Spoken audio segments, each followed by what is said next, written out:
Hi, I'm Ben Fisher, and welcome to Local Search at Scale Trials and Triumphs. In this video series, what we're going to do is we're going to interview one of the hardworking heroes that works behind the scenes in the franchise marketing space. And we're going to find out how they get marketing done day in, day out, work with vendors, work with franchisees, and more importantly, local search at the end of the day. And who am I? I'm Ben Fisher. I'm one of the owners of Steady Demand. I'm a Google Business Profile Diamond product expert, also the author of the Local Search at Scale series on BrightLocal. And together we are bringing this series to you again to highlight the heroes that we see in the franchise world. And who we're going to be talking to today. We're talking to Georgia Rei of Mr Duct Cleaner. She is the queen of Mr Duct Cleaner. And with that, Georgia, the first question that I have for you today is that, look, let's be real about this. Nobody wants to get into franchise marketing. At least you don't wake up in the morning and go, oh my God, that's what I really want to do with my life. How'd you get your start? Oh, that's a good, long, complicated question. My education is in economics. I got my business degree, economics degree, and I have a double degree in economics and poli sci. A long time ago in the middle of Missouri at University of Missouri, Columbia, go Tigers. Uh, and I promptly on my way to try to do my PhD decided that they didn't care if what I was learning could be used effectively in the real world, and that I didn't want to be teaching in that kind of a world. I wanted to actually do it. So I quit school, started a business, um, went into business with my first husband, did a whole bunch of things, and ended up running a linen service, a big linen service, where I was doing everything. Small business still. We sold it. I went to work for that company in sales. They thought because I was a woman, I could do sales. I wasn't going to be doing management. So I figured out that really wasn't a good place to be. So I jumped and went into business consulting in Kansas City. And I did a lot of work in southeastern Kansas with small businesses. Uh, that's where I learned a lot about what the challenges were for small businesses. Then I happened to be coaching somebody on a leadership. We went to a party where there was, they were introducing a new product. And at that party, we searched the product and came up that they didn't have a website. The website they had was Ipsum Lorem. Somebody charged them $15,000 for an Ipsum Lorem website, and that they had no presence on Google, no presence on LinkedIn, no presence on Facebook, anywhere. You couldn't find the name. And we showed this to the gentleman at the party, the owner. Uh, and at the time, there was no social media marketing. That wasn't a thing.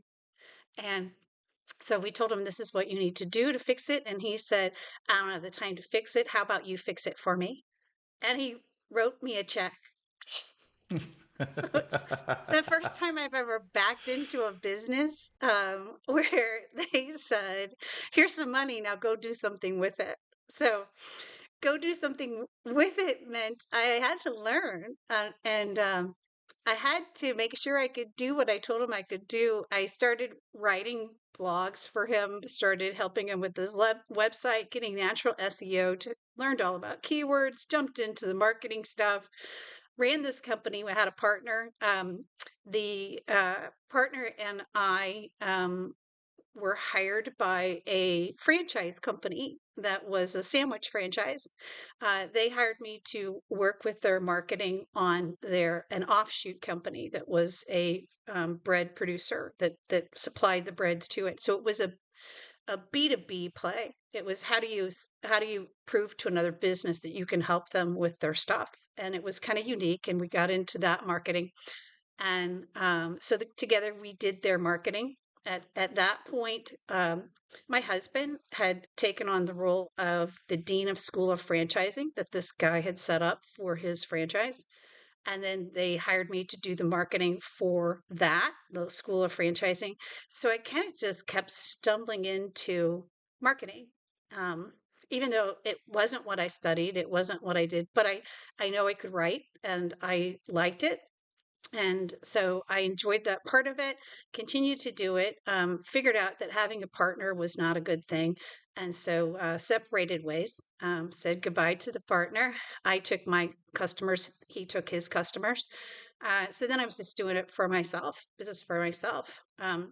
My husband and I then wanted to do a combination Shark Tank, the profit. There are a lot of small businesses out there who want you to help them franchise, but they can't afford to hire you. Hiring you is a $200,000 nugget, and they couldn't hire that. So we would do something where we would go in and with our sweat equity help them franchise. As they franchise, we would then have them pay back for our work that we did. So that was great. As Fran Spark, we started doing that, and one of them that came along was Mr. Duct Cleaner. The gentleman who owned Mr. Duct Cleaner said, "You guys have done such a great job helping me franchise this. I can't do this without you. You need to join with me and do Mr. Duct Cleaner." So got into it. Uh, the C-suite basically was he's the CEO and my husband is the CFO. So they basically said, "Georgia, you do everything else." And at that time, they said, "What do you want your title to be?" So I said, "Queen." If I get to call myself anything, it's Queen. So the only way you're going to find me on LinkedIn is if you search for Queen. so so I get to stay away from a lot of spammers and some other stuff because I'm not the CMO or the CEO. Um, I do have a bunch of different emails, and one of them is the marketing email. So I've gotten kind of into marketing backwards all around, but so I've just kind of moved into franchise marketing because it needed to be done. So yeah, Right long on. story, short question. No, it's an amazing story, actually. It's a really interesting journey, is what it is. And it truly shows that sometimes the opportunities that are going to present themselves to you are so unknown. And, Sure. you always have to keep an eye out for those opportunities. And once you have them and you see it in front of you, you're just like, yeah, okay, I got to do that. Because you could have done the whole Friends Park. You could have Right. continued on with that, right? Right. But instead, you chose Mr. Duck Cleaner, obviously for lots of good reasons. So kudos to you, for especially for even taking that risk and and moving on to that. So okay. So now that we know how you got here, how would you explain what you do? Wow. So I say grace over the two major parts of marketing. Um, there is marketing for the franchisees so they can get more jobs, more customers. Um, Mr. Duck Cleaner is so more than 80% of the leads for Mr. Duck Cleaner come from referral partners. That's finding somebody who else is in business that you can either subcontract for them as part of their services or they just want to send you work because they want to be the trusted advisor to their customer. So we have 13 different types of referral partners that I help with. What is the message that goes to those referral partners that helps them, makes them send you business? Then 20% of the leads come in from standard customer B2C. How does the person who is at home figure out they need to have their ducts clean? And how do they find you? So there's that flag. So there's that whole section of marketing that I say grace over. I also do marketing for franchise development, which means I have to turn around and find more franchisees. So it's a whole different message. It's the message of, do you want work-life balance? Do you want to take control of your life? Do you have this entrepreneurial tendencies? But here is this turnkey business we can help you with training and so on. So the messages are slightly different. I do it both. Um, Only in the last year and a half have I gotten smart enough, 2 years ago, I guess, we decided that I needed help. So we hired an intern. I highly recommend hiring an intern. Yes, because you kind of you sit down and ask yourself, what part of my job do I like doing? And you list it out. And then what part of my job do I not like doing? And then you list it out and you go, can I hire somebody to do this part? I'm going to actually pause you right there. And here's why is that is the most, I think, the most important statement anybody in any field, any grade, can listen to. Because Right, that is an important life lesson that I think a lot of people don't learn until way, way, way later in life. And that is that you have to love what you do. And right, if there's something you don't like doing, that's okay. You can right. find somebody else who loves to do that. Like, if you don't love accounting, I hate accounting. You don't love accounting? Okay, you have your partner do accounting. You know what I mean? So, or you hire somebody, you hire a fractional CMO or something like that. Anyway, I'm sorry. Continue on, please, with that. No, so the whole point is, as Mr. Duct Cleaner. So Mr. Duct Cleaner started out as a just one business based upon one guy's business that had been in business for 12 years in Collin County in Dallas, Texas.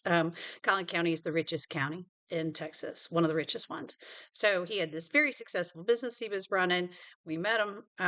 He was pulling down 400 to 500,000 a year just by himself. His crews sitting in the pool, working 4 hours a day, scheduling stuff. Okay. And so we said, uh, why don't you franchise this? Because the whole thing with franchising is you have to make sure there's enough there's enough margin there that you're going to feed the franchise company, that you're also going to feed the franchisee, okay, and run your operations of the franchise company, feed the franchisee so that they get the kind of profits that they need to be able to make. And there has to be enough there in the margin. This gentleman had the processes, had the margin, had the people. We said, yes, let's do this. And so we helped him franchise. And in doing so, like I said, you kind of split up who's going to do what. And as we grew, so here's the secret is that because I am also a business strategist, um, I I am certified in assessment, and the assessment is a work-based assessment, and that work-based assessment says that if 25% or more of the tasks that you do at work you hate to do, you won't be successful at that job.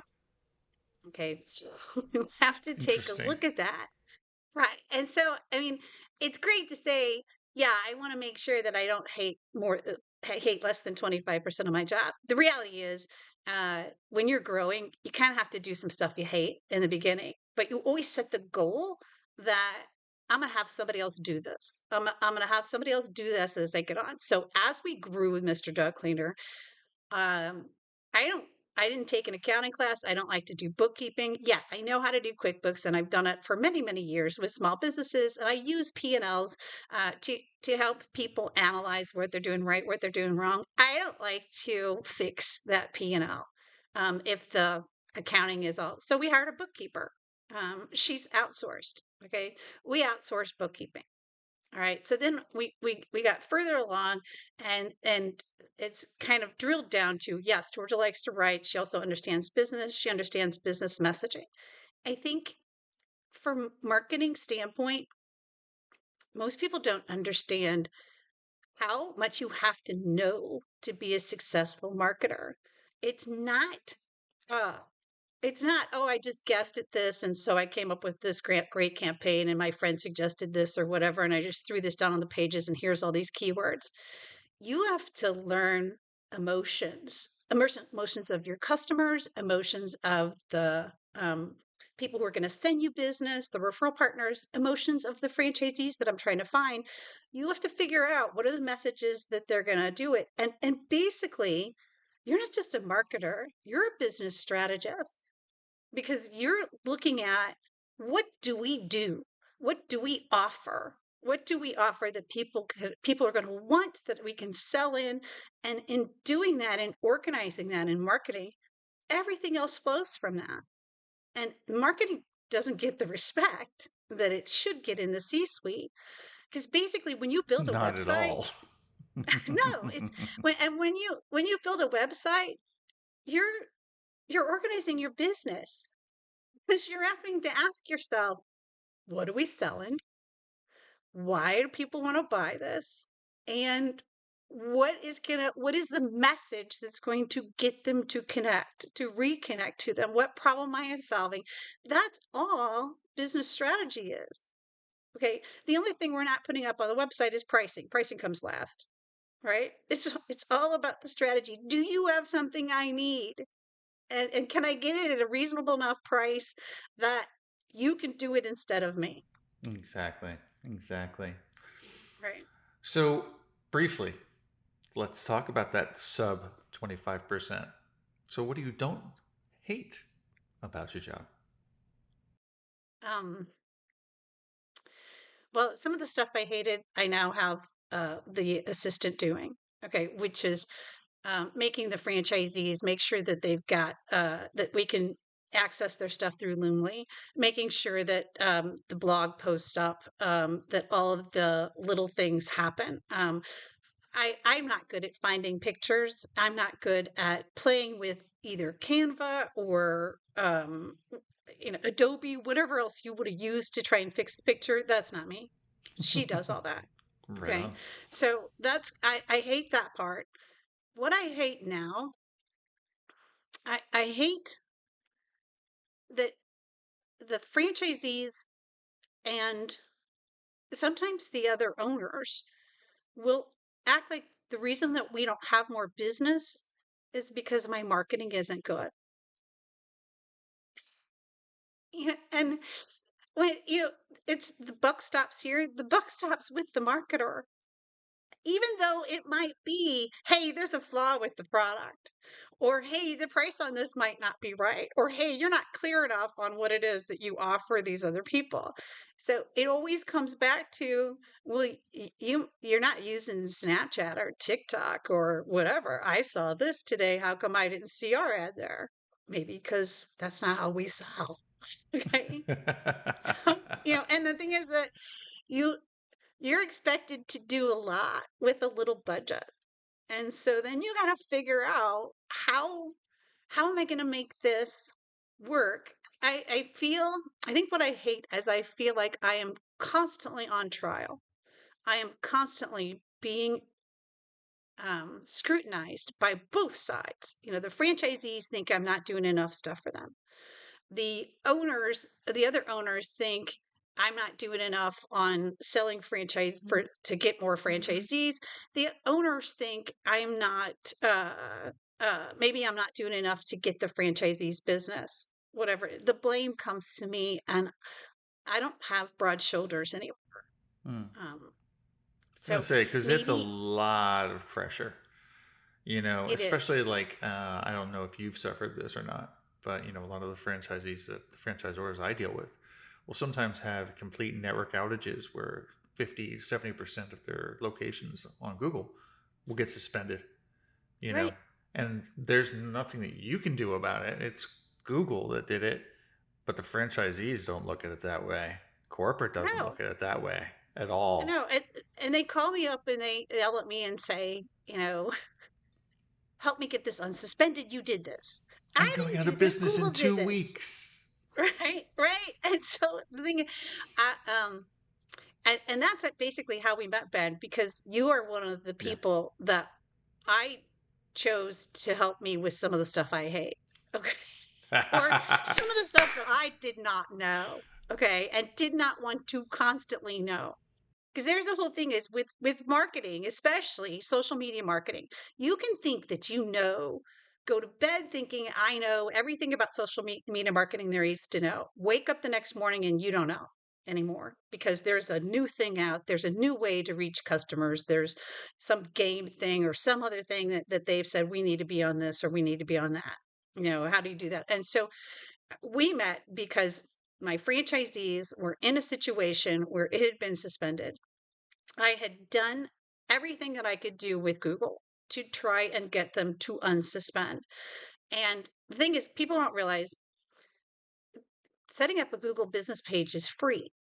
Okay. So if it's free, you don't expect Google to be answering the phone every 24 hours a day telling you how to fix what's broken because they don't care. It's free. Okay. So So you have to figure this out and you got to find some help. And yeah, there used to be a Google phone number that I could call. And when I call that, that's not there anymore. Right.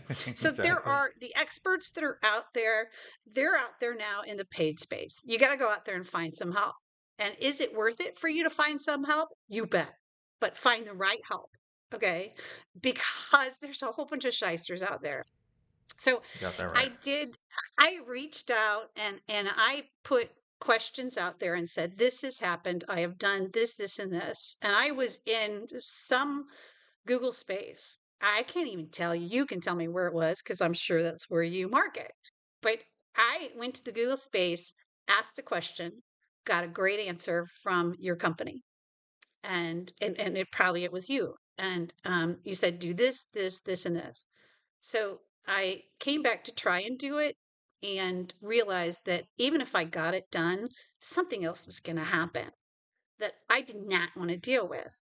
So even though you helped fix my one problem for free, I turned around and said, okay, I need help on a regular basis. What do you sell?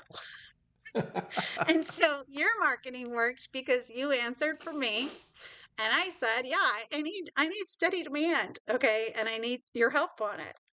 So the thing is that now what's happened is um you are an extension of my marketing. They know, the franchisees know the name of steady demand. My thing now, my big challenge now is to get them to not bother you directly.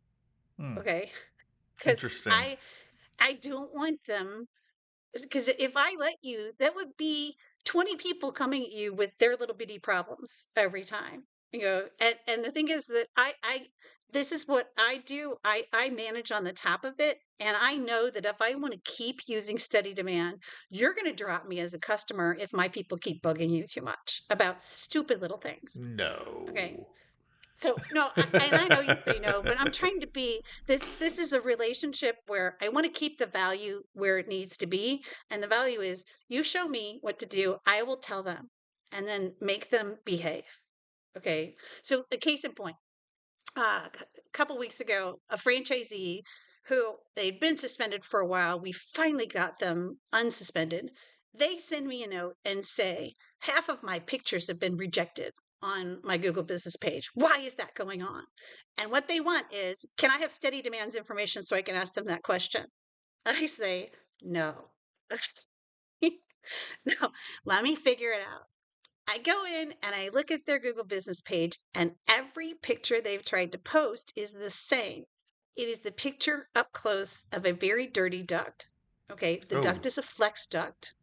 And so when you look at it, Google AI yeah, thinks that it's an anal picture. exactly. Like, No, trust me, I've seen corners of ceilings that look like armpits. right. So, so this is like, and so I want to, your first thing is, do I reach back out to the franchisee and go, okay, the definition of idiocy is to keep doing something and think you're going to have different results. So, but I have to nicely say to them, okay, look, this is not anything I control. This is Google AI, and you're taking the wrong angle on the picture. It does not understand what this picture is. Try other angles. Try your van pulling up to the place. Try your guy in his t-shirt working on the stuff. Try whatever. Okay. Don't think that if you keep putting the same type picture up, Google is all of a sudden going to say, well, yes, that's not anal. Let's put it up there. That's not going to happen. And if you don't That's believe my me, go to cloudvision.google.ai or .ai.google or whatever it is, and go run it through it. It's free. It'll tell you the same thing. It looks like nudity. right. And so I've I've gotten them past. I've gotten, it's an educational thing with the franchisees. It's a relationship with me as the queen of marketing and queen of Mr. Duct Cleaner. It's the relationship of you have to trust me to figure out what it is. And I will work with my experts behind the scenes, and then I'll come back to you and we'll figure it out. And so I have to, that's my job, is to go back and say, yes, this is what it is. And sometimes when I don't know, I'm going to send it out to you or your people in here and say, I have no idea why this got rejected. Can you help me? And then, yes, I do the trusted, I do the, I I make sure that I've got backups on stuff. If we lose this, we have a way to come back. I'm not going to lose the reviews. I understand the importance in that. I've tried the different things, different types of marketing, and we go on. Every once in a while, I'll pick up another expert who helps me and uses that. So I think the answer of what do I hate to do, it keeps changing because as the model changes, my tasks change. And then does it mean I become more privileged and I get to be in a first world problem of now that I know this, maybe I'm going to be pissy about that. I don't want to be that way. But at the same time, um, I, I, I feel, I think what I hate the most is I feel disrespected. I don't feel like, I feel like I'm taken for granted. Georgia can fix this. And part of me thinks, okay, I should be proud of that. I should be proud of the fact that they think Georgia can fix everything. Um, You should be. I should be, so it's a double-edged sword. Yeah. I mean, I think if the franchisees knew what an amazing background you had, that would be a completely different story. They'd be like, "Oh, uh, yeah, my bad. I'm gonna step back and you do you." See, and I try to. You're running a fine line because Um, they will color outside the lines on a regular basis. You will tell them these are the rules. Oh, trust me, But I you will know. tell them if they have an event that everything that they put on that table needs to be run past marketing to make sure that it is branded correctly before you put it on the table. And then the next week you look at their page and they have a picture of them at some event with totally wrong marketing. And then you have to quite nicely go to them. Hey, you know those mugs that you bought that have that phone number listed on it that we told you not to put the phone number on? You got to get rid of them. Okay. We're changing the phone number. You know, because we just tell them there's just certain things. I mean, we had one case where a franchisee decided that they didn't like our branding for a business card, so they decided to make theirs camo. Okay, those 500 business cards they bought, they had to get rid of them. I'm the bad guy on that. I'm the cop. Okay, because I'm the brand cop. Actually, there is some. So here's the other secret is that Les Clow, who is the owner of Mr. Duct Cleaner, he has his marketing degree from University North Texas UNT. He has his marketing degree. So sometimes we have um, little conflicts. And I learned through business strategy and business leadership, conflict isn't necessarily bad. We have some conflicts where he'll say, I like this. I'll say, I like this. And then there are times when he will override me and he will get the moniker of brand Nazi. But, you know, um, uh, and sometimes I don't know what hill he decides he's going to die on. I have to decide what hill do I want to die on. It is a great relationship. I continue to have a good relationship with Les, and working with my husband is really pretty good because he stays in his lane. Every once in a while, they step in mine, and then I say to them, "You're stepping in mine." Every once in a while, I step in their lane, and they will say, "You're stepping in my lane." Right on. You Very cool. Gee, Georgia, you have said so much that is so amazing. And you know what? The fun part is like I have this set of questions that I've got, and you just answered like three of them. yeah. Seriously awesome. So, all right, let's talk. You've talked a little bit about this, but I'm going to take a look at it from just a little bit of a different angle. How do you deal with either what you could call the politics of vendors, right? Or what I more like to say is the assault of vendors. People who are maybe not looking for Queen, but see Mr. Duct Cleaner and be like, all right, I'm reaching out to Georgia because I got this funky little widget. This widget's so cool, Georgia. You really need to buy it for all your franchisees. Yeah, I think you're hitting on a couple of things that are my pet peeves that I can't change, but I can change how I react to them. There you go. So what I've got is, you know, I get assailed with, I hate those. I was looking at your website and you're not maximized or you're not organized. And I want to scream at them. Do you understand, dude? I've been doing this for 20 years. This is how I started. Okay, I played that game. And what I don't like about you is what a lot of people don't realize is when we first started out, if you would um, tell a client to check out um, where their listing was on the Google, is it first, second, third, or whatever? And then they pop it up and it's like on the third page. You'd say, look, it's on the third page. And then if you came back to them next week and say, check it now, it would be on the second page moving to the first time. Then you'd say to them the third weekend, check it now. And all of a sudden it comes up as number 3 or 4. And you would say, oh, that's because I'm doing your marketing. No, it's not. It's because you didn't have a VPN on at the time that you were doing it. And Google knows and saw your IP and knows that you've searched for this a couple times. So, hey, you may want to see this thing that you've searched for and clicked on a couple times. It has nothing to do with how good the social media marketer was. It's a cheap trick. There are a lot of cheap tricks. And these spammers come out and do this, and these companies come out and do this. The most recently one, this one really ticked me off. So you go into one of my franchisees' Google business pages and they give them a 1-star review. Hmm. And then the very next day, they send that franchisee on their Google business page a message that says, I see you have this terrible review. If you pay me so much money to do your marketing, I can get this removed. Yep. That's so sneaky, so wrong. You are coming in and saying, let me do security for the bank because I robbed it yesterday. Okay. No. Exactly. Right. It And so happens all the then time. It happens all the it time. Review it extortion is happens all the horrible. time. And then you just at that point I report them to Google, get that sucker removed, send them a note saying, I'm going to make sure that all of my friends never use your company. Don't do this again. Stop it. But it doesn't matter because they're not even in the United States. They're from Correct. somewhere. Okay. Where it's not good. They'll just come out with a new company name. You just play that game. We've had to. What also ticks me off is when people try to come in for marketing, they come in on your consumer side.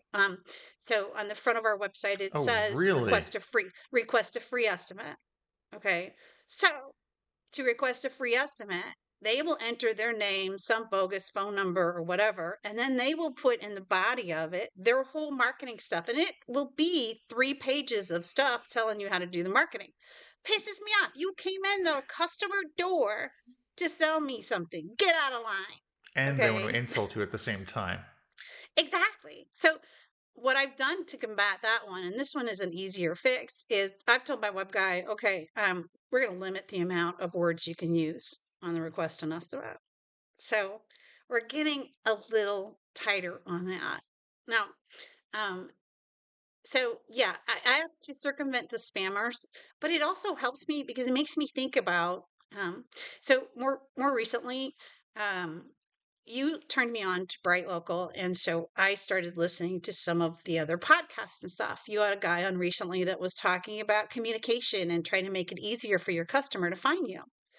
So then I say, well, maybe requesting the free estimate, if maybe I should get rid of that close to altogether and change it into just a text button. Text me if you want a free estimate, and then that goes straight to my operator, and we answer it quicker. So that person doing that to piss me off made me see a new way of marketing. You know, right? So it makes you think about it. So and then some of them like I had a hotel chain that he said he came in through the request and estimate and he said, I'm trying to get a hold of somebody. I want you to come to my city. When you come to my city, use my hotel chain for your events. And I grabbed his email and I answered him back separate and said, hey, you understand that you came in through my customer's gate to ask me this question.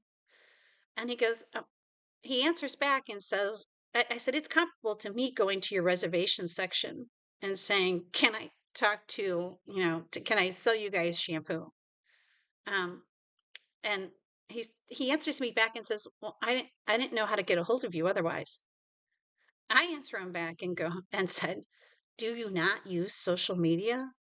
Do you not go on LinkedIn and put in Mr. Duct Cleaner and find out the people at Mr. Duct Cleaner and see that there is this person? Okay, I'm the queen, but it says on the words on marketing and some other stuff. You can find some search words to find me. Do your homework. Go in the right gate. Stop cutting the line. And there you go. And that's actually the answer. And but if you could, if you had to sum it all up, if a vendor really wants to reach out to you and believes they truly do have some value for you, what is the best way, not in a technical standpoint, but what is the best way to get in touch with you? Example, I know a lot of franchisors that we work with. Sometimes we get what we call the alpha franchisor, the guy who's got 15, units basically, and all the other franchisees listen to him. And also the franchisor will listen to him some as well, him or her. And so we start working with that person. They come to us for whatever reason. We do a great job. They go to corporate and say, hey, you probably should check these guys out. These guys are the real deal.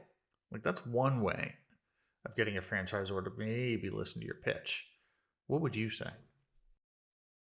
So I would tell you the same thing that I teach the franchisees when they're trying to get more business, which is this is an education and trust sale. This is not a put out a sign that says, "Hey, I'm in social media marketing and I know what I'm doing." Okay. This is a go into some of the chat rooms where people are saying these are what their problems with and help them answer the problems, show them that you're an expert. And then they reach back. It is not a sellout. It's a referral. You get referrals from your current happy clients, get them to refer you. And that's typically how it works. 80% or more of our jobs are coming from, a referral partner who says these people really know what they're doing. You have this current list of customers. Ask your customers to recommend you. Or ask your customers to go out on LinkedIn or on their page, their Google business page, or wherever they are, and say, hey, we're really happy with Steady Demand because we're using Steady Demand to fix all of our Google nightmares. And gosh, they're really worth the money that I pay. So that's where you go. Don't try and make this a B2C thing. This is not a business to customer, to consumer thing. This is a business to business thing.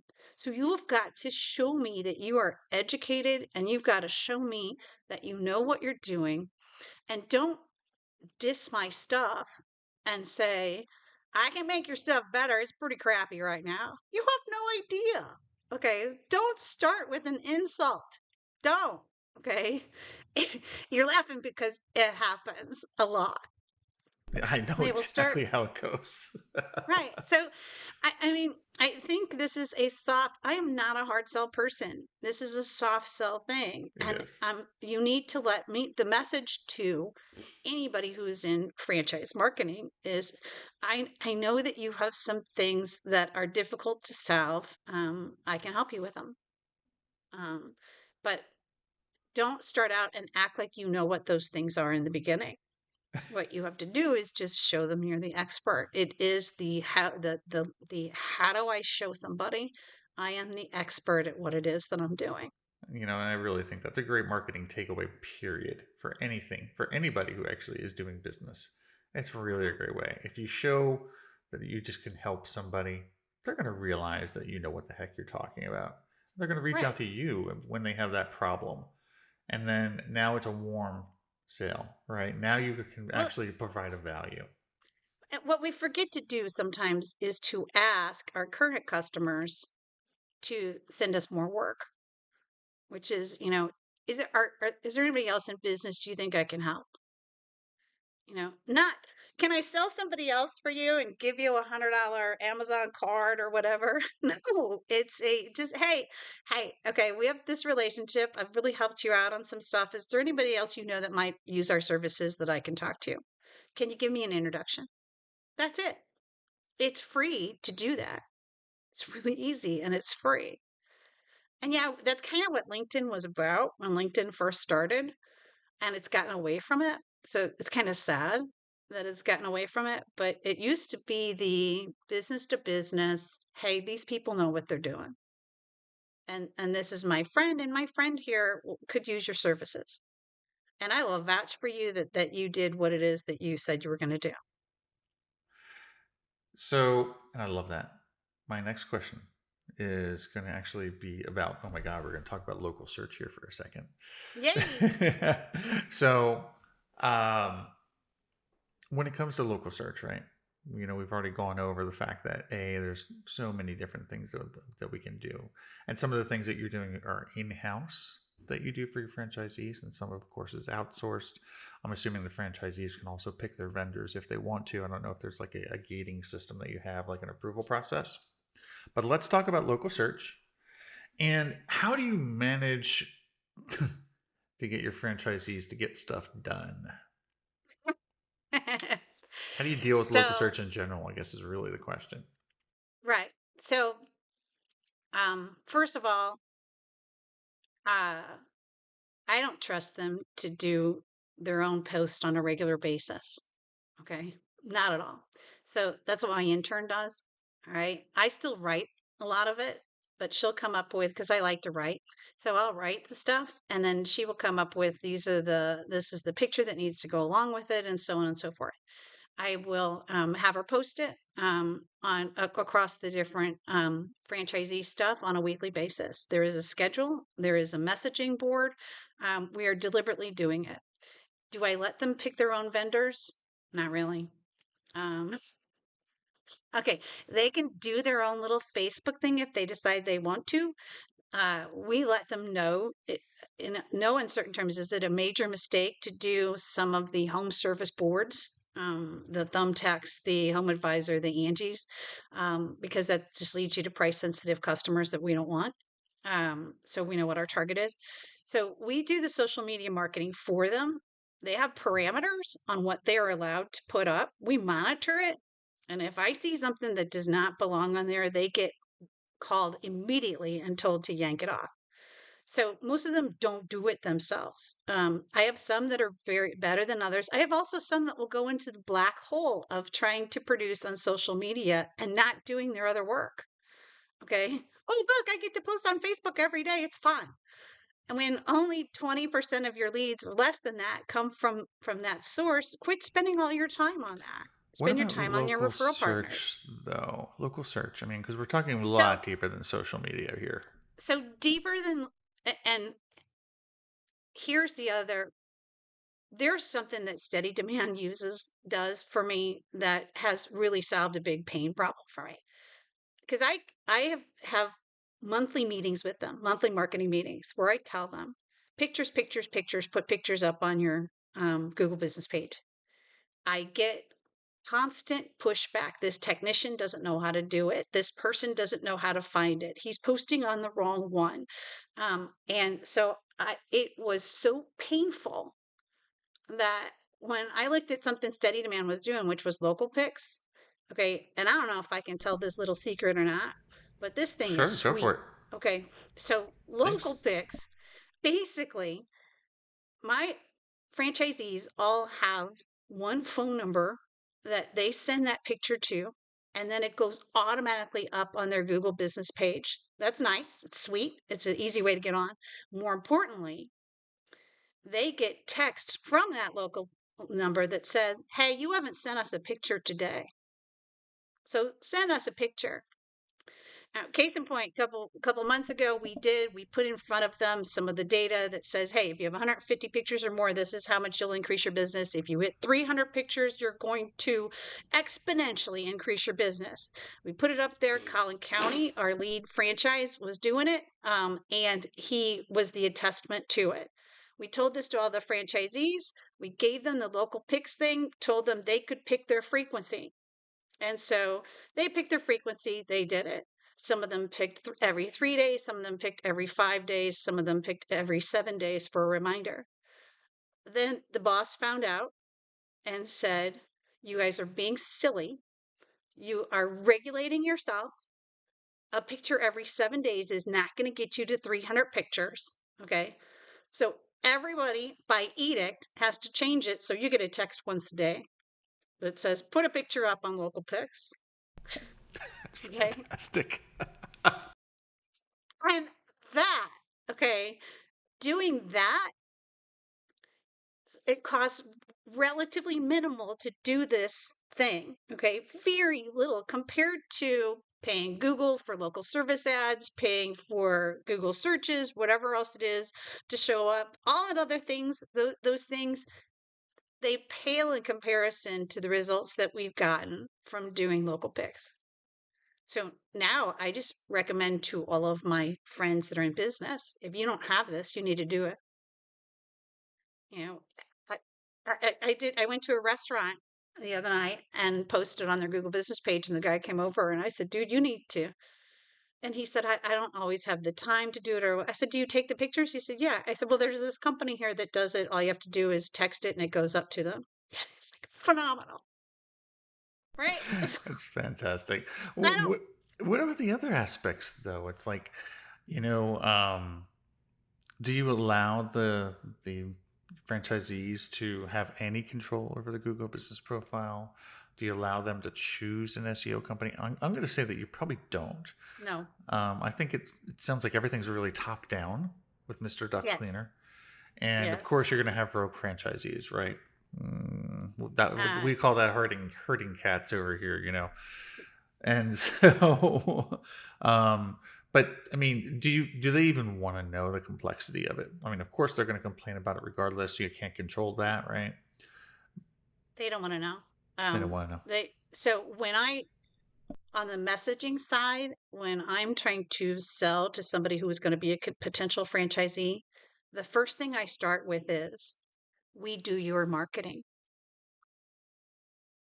This is- they don't want to do that.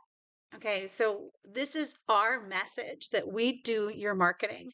We keep up on it. You don't have to keep up on it. What you have to keep up on is making sure that your customers are fulfilled. And that's it. We're going to get more customers, fulfill the customers. That's the franchisee's duty. Now, can they post individual things? Yeah, they're out on the boat. They had happy anniversary. They want to put it up on their Facebook page for marketing. But we also have written within the FDD that there are certain things, FDD is the franchise disclosure document. There are certain things they are not allowed to do. Okay. And one of them is that they have to make sure that their personal franchise, personal page doesn't have moral issues on it. Because we got to have them stay up to that. But we also tell them you can't bring in an outside web company. You can't create your own web page. We created your web page.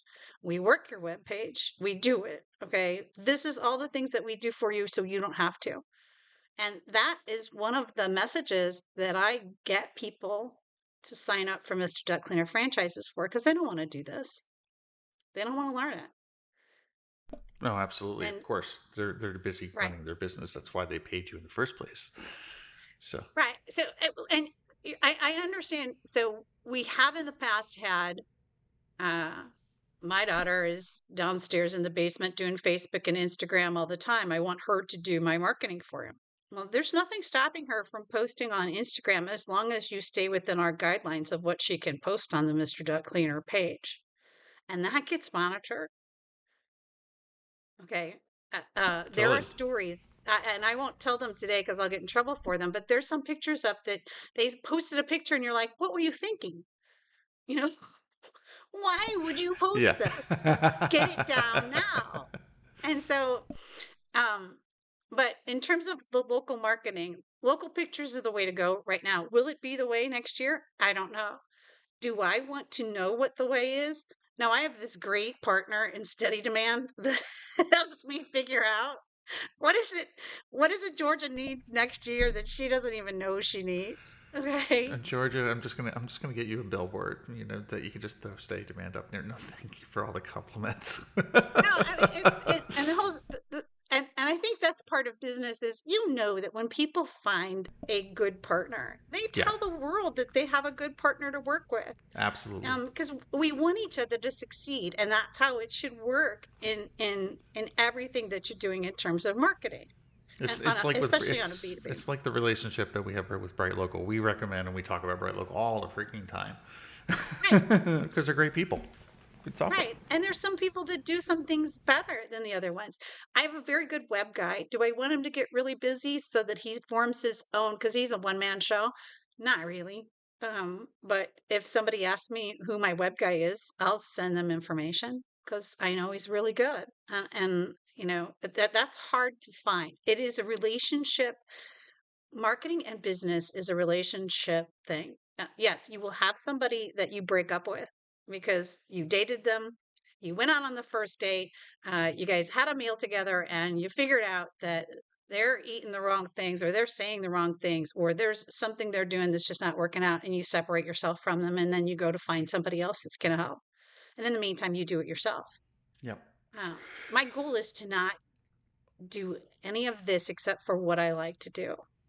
Exactly. And beyond that, I want to wrap this up with, I think what we really have discussed today is do good, help people, do good work, get referrals, and do what you Yeah. love. That's what I've gotten from this today. And thank you so much, Georgia. That's all we have time for, though. We are at time, just a couple minutes late. And so, Georgia, please, Miss Queen, how can people get in touch with you? So I'm pretty easy to find. You can search for Queen, Mr. Duct Cleaner, on LinkedIn. You can also find me at Georgia R at MrDuctCleaner.com. So it's my first name and last initial at MrDuctCleaner.com. Um, and you can send me an email if you want to and chat. I have no problems with that. Don't write my email on the bathroom walls, but it doesn't matter because the younger generation doesn't do email anyway. And don't Um, email you telling you that your SEO sucks. you can email me and say my SEO sucks. I'm gonna put that in the trash immediately and then block that person. Okay, you do that as an opening line, then I'm gonna block that person. Um, it's just hey, it is a relationship thing. And so treat me like it's a relationship. Don't come at me with negative stuff. Right on. Well, again, thank you. And everybody that is listening to this, thank you as well. We love you, our audience, for watching. And if you have enjoyed this, please subscribe to the YouTube channel, Bright Locals, as we will have more and more of these episodes coming in time. Local search at scale, the trials and the triumphs, the heroes behind the scenes. And as you're hearing, when it comes to being a marketer, being in franchise marketing, that's a special skill. It really is. Thank you, everybody. Have a wonderful time wherever you're at, and see you next time.